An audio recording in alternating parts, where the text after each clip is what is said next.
আসসালামু আলাইকুম। আমার প্রাণপ্রিয় এসএসসি শিক্ষার্থী বন্ধুরা, আশা করি তোমরা সবাই ভালো আছো।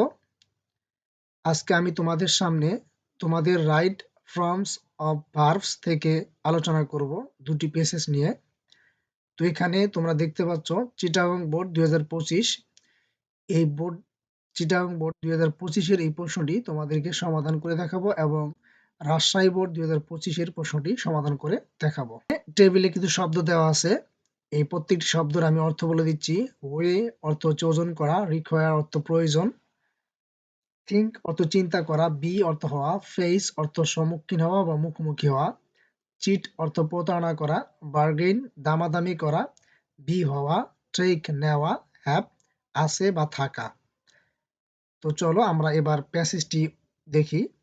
এখানে প্রথমে বলা হচ্ছে দ্য প্রাইস, দাম, হাইক ঊর্ধ্বগতি অর্থাৎ দামের ঊর্ধ্বগতি, অফ এর, হাউসহোল্ড মানে গৃহস্থলী, প্রোডাক্টস অর্থাৎ গৃহস্থলীর যে পণ্যের দামের ঊর্ধ্বগতি। এবার এখানে যদি আমি একটি প্রশ্ন করি যে এই বাক্যটিতে সাবজেক্ট কে, তো অনেকে উত্তর দিবে যে যেহেতু এখানে ফর আস পর্যন্ত আস এখানে বাক্যটি শেষ হয়েছে, তার মানে এখানে এ নাম্বার শূন্যস্থানে একটি অবশ্যই ভার্ব বসবে। এখানে যদি একটি ভার্ব বসে তাহলে অনেকে উত্তর দিবে যে স্যার দ্য প্রাইস থেকে প্রোডাক্টস পর্যন্ত এই পুরোটাই সাবজেক্ট। কিন্তু আমি এখানে তোমাদের বলছি যে এখানে মূলত সাবজেক্ট হচ্ছে দ্য প্রাইস হাইক। কেননা এখানে একটি বিষয় অবশ্যই মনে রাখবে যে প্রিপোজিশন কখনো বাক্যের সাবজেক্ট হয় না। আমি আবারও বলছি, প্রিপোজিশন কখনো বাক্যের সাবজেক্ট হয় না। যেহেতু অফ এখানে একটি প্রিপোজিশন রয়েছে, তার মানে এটা বাক্যের সাবজেক্ট নয়। অর্থাৎ অফ হাউসহোল্ড প্রোডাক্টস এটি বাক্যের সাবজেক্ট নয়। বাক্যের সাবজেক্ট হচ্ছে দ্য প্রাইস হাইক। তো দ্য প্রাইস হাইক এটা যেহেতু একটি অ্যাবস্ট্রাক্ট নাউন এবং আনকাউন্টেবল নাউন, তার মানে এইখানে যে সাবজেক্টটি রয়েছে এই সাবজেক্টটি হচ্ছে এক বচন। এটা এক বচন হওয়ার কারণে এখানে যে ভার্বটি বসবে তা অবশ্যই এক বচন হতে হবে। অর্থাৎ এখানে আমরা যে ভার্বটাই বসাবো না কেন এটাকে অবশ্যই এক বচন আকারে বসাতে হবে। আর দ্বিতীয়ত কথা হচ্ছে এখানে আ গ্রেট প্রবলেম একটি বড় সমস্যা, অর্থাৎ প্রাইস হাইক অর্থাৎ দামের ঊর্ধ্বগতি হচ্ছে একটা বড় সমস্যা। তার মানে দামের ঊর্ধ্বগতি হয় এখন একটি বড় সমস্যা ফর আস আমাদের জন্য। তাহলে হয় ইংলিশ এখানে বি আছে, এই বিতে দুটি ভার্ব আছে, একটি হচ্ছে ইজ আরেকটি হচ্ছে আর। তো এখানে অবশ্যই ইজ বসবে, কারণ কেননা দ্য প্রাইস হাইক এটি হচ্ছে আনকাউন্টেবল অর্থাৎ অ্যাবস্ট্রাক্ট নাউন, যার কারণে এখানে ইজ বসবে। তাহলে অর্থ হচ্ছে দামের যে গৃহস্থলীর পণ্যের যে দামের ঊর্ধ্বগতি is now a great problem for us, বর্তমানে আমাদের জন্য একটি বড় সমস্যা এটা। এভরিডে, এভরিডে প্রতিদিন, উই আমরা প্রতিদিন আমরা কি করি, উই ফেস ইট আমরা এটার মুখোমুখি হই বা সম্মুখীন হই। তারপর বলতেছে most of the people, most of the people অধিকাংশ লোকজন, মোস্ট অফ দ্য পিপল অধিকাংশ লোকজন dash low income dash in danger. তো এখানে একটি বিষয় তোমাদেরকে দেখতে হবে যে বাক্যটি শুরু হয়েছে মোস্ট থেকে আর শেষ হয়েছে ডেঞ্জারে। তার মানে এই পুরোটা একটা বাক্য। এখানে যদি আমরা এই সি নাম্বারে যদি আমরা এই ভার্ব বসাই তাহলে অবশ্যই এখানে একটু মিনিং এর প্রতি খেয়াল রাখতে হবে। তার মানে এখানে বলা হচ্ছে most of the people having low income, অর্থাৎ অর্থাৎ অধিকাংশ লোকজন যাদের অল্প ইনকাম থাকায় অর্থাৎ অল্প ইনকামে থাকা মানুষগুলো। এখানে অর্থটা হবে most of the people having low income. এখানে প্রশ্ন হতে পারে স্যার এখানে হ্যাভিং দেওয়া হলো কেন? কারণ আমরা এই ডি নাম্বারে যে ভার্বটা বসাবো সেটা হবে এই বাক্যের মেইন ভার্ব। তো এই নাম্বার শূন্যস্থানে যে ভার্বটি আমরা বসাবো সেটি হচ্ছে মেইন ভার্ব। এটা যদি মেইন ভার্ব হয় তার মানে আমরা বলতে পারি যে ইনকাম থেকে শুরু করে একদম মোস্ট পর্যন্ত এই পুরোটাই হচ্ছে সাবজেক্ট অংশ। তো যেহেতু এটা সাবজেক্ট অংশ আর সাবজেক্ট অংশে যদি কোনো ভার্ব বসে তাহলে অবশ্যই ওই ভার্বের সাথে হয় ইনফিনিটিভ বসবে অর্থাৎ টু প্লাস ভি ওয়ান বসবে, অথবা ওই ভার্বের সাথে আইন যুক্ত হবে। তার মানে হচ্ছে most of the people having low income, এজন্য এখানে হ্যাভিং হলো। আর ইন ডেঞ্জার মানে যারা বিপদে পতিত হয়। তো এখানে আর হলো কেন প্রশ্ন আসতে পারে, যেহেতু আমরা বলেছি যে অফ প্রিপোজিশন কখনো বাক্যের সাবজেক্ট হয় না, তার মানে অফ এখানে প্রিপোজিশন, তার মানে অফ দ্য পিপল এটি বাক্যের সাবজেক্ট নয়। বাক্যের সাবজেক্ট হচ্ছে মোস্ট। মোস্ট মানে হচ্ছে অধিকাংশ বা অনেকেই, তার মানে এটি বহুবচনে আছে, যার কারণে ভার্বটিও বহুবচন হবে, এখানে হবে অর্থাৎ আর ইন ডেঞ্জার, অর্থাৎ বিপদে পতিত হয়। তারপরে বলা হচ্ছে দেই ড্যাশ অফ, দেই dash of purchasing meat and fish as দেই ড্যাশ। তারপর বলছে যে তারা কিনতে মানে মাংস এবং মাছ, অর্থাৎ যখন দ্রব্যমূল্যের দাম বেড়ে যায় তখন কিন্তু মাংস এবং মাছ এটা কিন্তু কেনা সম্ভব হয় না। তো এখানে আমরা বলতে পারি they cannot think, তারা চিন্তা করতে পারে না বা তারা ভাবতেই পারে না, of purchasing মানে কেনার কথা, meat they cannot think তারা চিন্তা করতে পারে না বা ভাবতে পারে না, purchasing কেনার, কেনার কথা, মিট মাংস অ্যান্ড এবং ফিশ মাছ, অর্থাৎ মাছ এবং মাংস কেনার কথা তারা চিন্তা করতে পারে না, অ্যাজ যেহেতু, অথবা যা, দে রিকোয়ার যা তাদের প্রয়োজন, অর্থাৎ এখানে হবে যা, অ্যাজ দে রিকোয়ার যা তাদের প্রয়োজন, তার মধ্যে কি মাছ এবং মাংস কেনার কথা তারা ভাবতে পারে না। তারপর হচ্ছে we are through bargain over, we are through bargain আমাদেরকে দামাদামি করতে হয়, ওভার বাইং কেনার সাথে, কেনার জন্য, অর্থাৎ আমাদেরকে কেনার জন্য দামাদামি করতে হয়, even simple products, simple products মানে সহজ যে পণ্য, এই পণ্যটাও কেনার জন্য আমাদেরকে দামাদামি করতে হয়।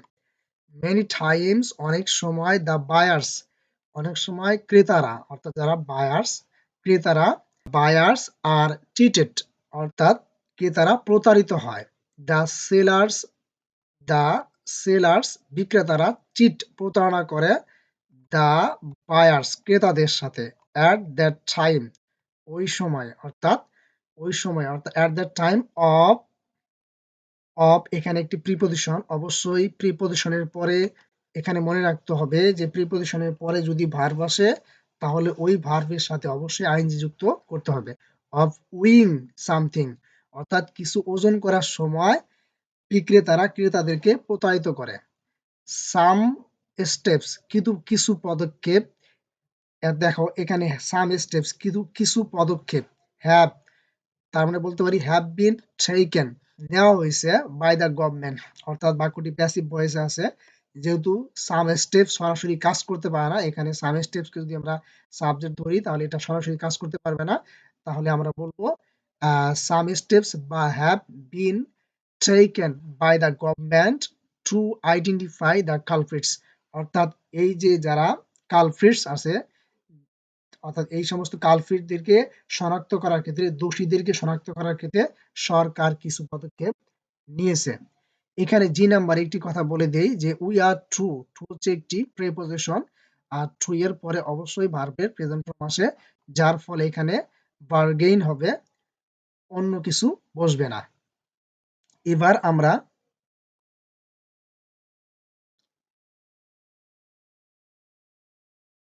আমরা রাজশাহী বোর্ড 2025 সালের প্রশ্নটি সমাধান করে দেখব। এখানে বলা হচ্ছে ল্যাক, এখানে একটা বিষয় বলে দেই যে কিছু ভার্ব আছে যাদের পরে নির্দিষ্ট প্রিপোজিশন থাকে, তার একটা হচ্ছে ল্যাক। ল্যাক মানে হচ্ছে ল্যাকের পরে অবশ্যই বিহাইন্ড প্রিপোজিশন বসে, তাহলে ল্যাক বিহাইন্ড মানে হচ্ছে পিছিয়ে পড়া, রিস মানে পৌঁছানো, লিড মানে জীবনযাপন করা বা পরিচালনা করা, ফলো মানে অনুসরণ করা, ডিপেন্ড অর্থ হচ্ছে নির্ভর করা, এই ডিপেন্ড এর পরে একটা নির্দিষ্ট প্রিপোজিশন আসে সেটা অন, মানে ডিপেন্ড অন মানে নির্ভর করা, বিল্ট এই বিল্ট এর পরেও একটি নির্দিষ্ট প্রিপোজিশন আসে সেটা হচ্ছে আপ, বিল্ট আপ অর্থ হচ্ছে নির্মাণ করা, রিমেম্বার মানে মনে করা, বি মানে হওয়া, আইডল মানে অলসভাবে কাটানো, ওয়ার্ক মানে কাজ করা। তো আমরা এখানে যদি ডিপেন্ড এর পরে আমি বললাম যে অন প্রিপোজিশন থাকে, লেগের পরে বিহাইন্ড থাকে, বিল্ড এর পরে আপ থাকে, আর রিমেম্বার এর পরে ম্যাক্সিমাম ক্ষেত্রে দ্যাট এই কনজাংশনটি যুক্ত হয়ে থাকে। আমরা এই বিষয়গুলো অবশ্যই মনে রাখবো।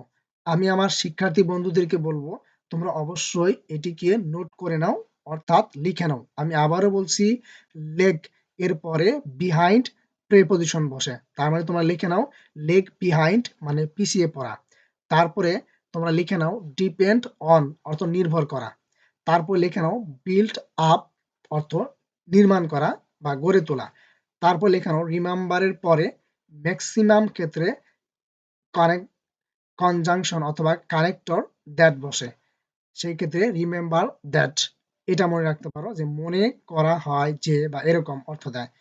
আর আমি যে শব্দগুলো বললাম এখানে আমরা দেখবো এই শব্দগুলো আছে কিনা। যেমন দেখো আমরা এখানে এ নাম্বার যে লাইনটি আছে প্রথম লাইনে এ এই অংশে দেওয়া আছে অন, তার মানে আমরা এখন উপরে যে কথাটা বলেছি যে ডিপেন্ডের সাথে অন হয়, তার মানে এখানে চোখ বন্ধ করে আমরা বলতে পারি এখানে ডিপেন্ড বসবে।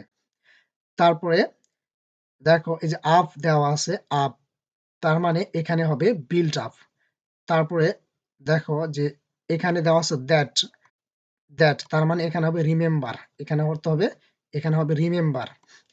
তারপরে দেখো আরো আছে আরেকটি বিষয় এখানে মনে রাখতে হবে তোমাদেরকে যে ওয়ার্ক, ওয়ার্কের পরে ম্যাক্সিমাম ক্ষেত্রে মানে অধিকাংশ ক্ষেত্রে হার্ট শব্দটা থাকে, অর্থাৎ ওয়ার্ক হার্ট। দেখো আমরা হার্ট শব্দটি আছে কিনা দেখবো, হ্যাঁ এই যেখানে আছে হার্ট। এবার দেখো অলরেডি কিন্তু আমরা ১, ২, ৩, ৪ অর্থাৎ ৪টি প্রশ্ন সমাধান ৪টি শূন্যস্থান সমাধান করে ফেললাম। এবার আমরা প্যাসেজটিকে অনুবাদ করে দেখি।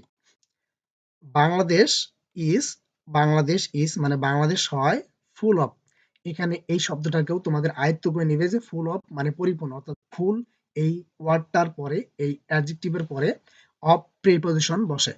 Bangladesh is full of, Bangladesh পরিপূর্ণ ন্যাচারাল রিসোর্সেস, প্রাকৃতিক সম্পদে পরিপূর্ণ। The prosperity of the country depends on, এখানে অবশ্যই ডিপেন্ডের সাথে এজ যুক্ত হবে। এবার যদি তোমরা আমাকে প্রশ্ন করো যে স্যার কেন ডিপেন্ড এর সাথে এজ যুক্ত হলো, আমি তোমাদেরকে অবশ্যই বলবো যে আমি বলেছিলাম এর আগে যে অফ অর্থাৎ প্রিপজিশন দিয়ে কোনো শব্দ কখনো বাক্যের সাবজেক্ট হয় না। তার মানে এই বাক্যের সাবজেক্ট হচ্ছে দ্য প্রসপারিটি, যেটা একটি অ্যাবস্ট্রাক্ট নাউন এবং আনকাউন্টেবল, যার ফলে অবশ্যই এটা এক বচন এবং এর পরে এক বচনের পরে আমাদেরকে ভার্বের সাথে এজ যুক্ত করতে হয়। Depends on. আরেকটি বিষয় বলতে ভুলে গিয়েছিলাম, সেটি হচ্ছে তোমাদেরকে এই রাইট ফর্মস অফ ভার্বস সমাধান করতে গিয়ে একটি বিষয় মনে রাখতে হবে যে বাক্যের শুরুতে যে টেন্স বা যে কালে একটি বাক্য বা একটা প্যাসেজকে শুরু করা হবে ওই পুরো প্যাসেজটা ওই কালেই বেশিরভাগ ক্ষেত্রে হয়ে থাকে। তাহলে depends on the proper utilisation মানে সঠিক ব্যবহার অফ দ্য রিসোর্সেস অর্থাৎ সম্পদের সঠিক ব্যবহারের উপরে নির্ভর করে দেশের উন্নতি। উই শুড নট আমাদের উচিত না, যেহেতু এখানে শুড একটি মডাল ভার্ব আর রাইট ফর্মস অফ ভার্বের ক্ষেত্রে শুডের পরে ভার্বের প্রেজেন্ট ফর্ম বসে। We should not lead a lazy life অর্থাৎ এখানে হবে লিড আ লেজি লাইফ আমাদের অলস জীবন যাপন করা উচিত না। উই শুড অল তাহলে আমাদের কি করা উচিত, উই শুড অল আমাদের সকলের উচিত বিল্ড আপ মানে নির্মাণ করা উচিত আওয়ার কান্ট্রি মানে গড়ে তোলা উচিত আমাদের দেশকে, আমাদের সকলের গড়ে তোলা উচিত। ফর দিস রিজন এই কারণে বা এই জন্য we have to work hard আমাদেরকে কঠোর পরিশ্রম করতে হবে। নো নেশন ক্যান প্রসপার কোনো জাতি উন্নতি করতে পারবে না উইদাউট ইন্ডাস্ট্রি কঠোর পরিশ্রম ছাড়া। উই শুড অর্থাৎ শুড একটি মডাল ভার্ব, তারপর অবশ্যই প্রেজেন্ট ফর্ম বসবে। উই শুড রিমেম্বার আমাদেরকে মনে রাখা উচিত দ্যাট যে ইন্ডাস্ট্রি ইজ দ্য কি টু সাকসেস অর্থাৎ পরিশ্রম হচ্ছে সফলতার মূল। ইফ যদি ইফ উই ড্যাশ অর্থাৎ এখানে একটা বিষয় মনে রাখতে হবে যে ইফ হচ্ছে একটা কন্ডিশনাল শব্দ। ইফ এর পরের বাক্যটি যদি প্রেজেন্ট টেন্সে হয়, ইফ এর পরে অর্থাৎ প্রথম ইফ এর পরে প্রথম অংশে যে বাক্যটি থাকবে এটা যদি প্রেজেন্ট টেন্সে হয় তাহলে পরের অংশটি প্রেজেন্ট কন্ডিশনাল হবে। প্রেজেন্ট কন্ডিশনাল মানে উইল অথবা ক্যান যুক্ত হবে, তারপরে ভার্বের প্রেজেন্ট ফর্ম বসবে। আর ইফ এর আগের অংশে যে বাক্যটা এই বাক্যটি যদি পাস্ট টেন্সে হয় তাহলে পাস্ট কন্ডিশনাল হবে, অর্থাৎ ক্যান এর পাস্ট হবে কুড, উইল এর পাস্ট হবে উড। এই বিষয়গুলো মনে রাখবে। আরেকটি হচ্ছে ইফ এর পরে যদি প্রেজেন্ট পারফেক্ট টেন্সে থাকে তাহলে পরের অংশটি প্রেজেন্ট পারফেক্ট কন্ডিশনাল হবে, অর্থাৎ কুড হ্যাভ উড হ্যাভ এই শব্দগুলো যুক্ত হবে।